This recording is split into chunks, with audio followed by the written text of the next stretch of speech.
picture was literally taken in my backyard. Every now and then I talk about how you don't have to go far to take photos and how you can get photos in your own backyard, but I don't often take that advice. Well, I did on this April afternoon. No, it was actually an April evening. I was in the backyard. My wife was there. My youngest son was there. And my wife was reading a book to our youngest and some lawn chairs. And I brought my camera and I just wanted to see what kind of pictures I could get right in our backyard. And at this point, I think it was mid-April, the yard was kind of green. There wasn't a lot of color, but there's this one patch of these purple flowers, weeds. I don't know what these are. It's not henbit. At least I don't think it is, but it's in the corner of my yard and it's in this like shaded area with this fence. And I never think about taking photos of these flowers because it's just this mess of purple. You can't really isolate one of these. Or I guess you could if you mowed the rest down, but I didn't really want to do that. But I had my camera and I thought, well, maybe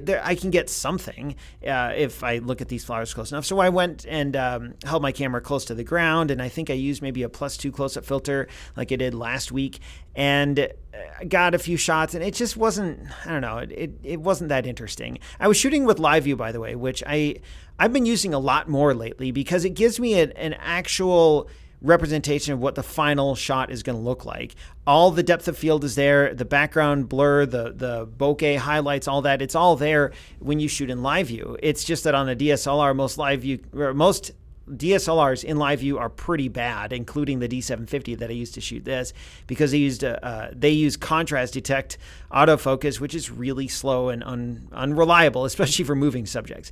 But it's great for a photo like this. So I don't know what made me turn around, but I literally just like rotated my body 90 degrees and I saw this purple flower sticking up and I thought, okay, I'll try this. And immediately I was like, whoa, something's different here. The background, look at that background. I noticed this because it was in live view and I saw the way the background was just lit up like that. That's my fence. And those giant white slits are these tiny slits between the fence posts.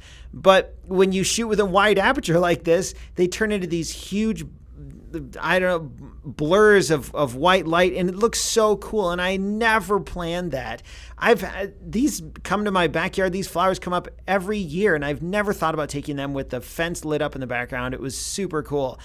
And I tried a couple different shots from a couple different angles. I actually there was one shot I liked where you could see more of this flower and it looked cooler, but the background wasn't as interesting. And this picture, I do wish that you could isolate this one flower right in the middle. I wish there wasn't that mess of purple directly behind it. It's also not quite as sharp as I'd like. So it'd be fun to go out and redo this picture, but I think the moment has passed. I think I need to just remember this for next time or think about this for other pictures where I need to look beyond just what I see and consider the background, consider where the light's coming from. Is there backlighting? How can I use the backlighting?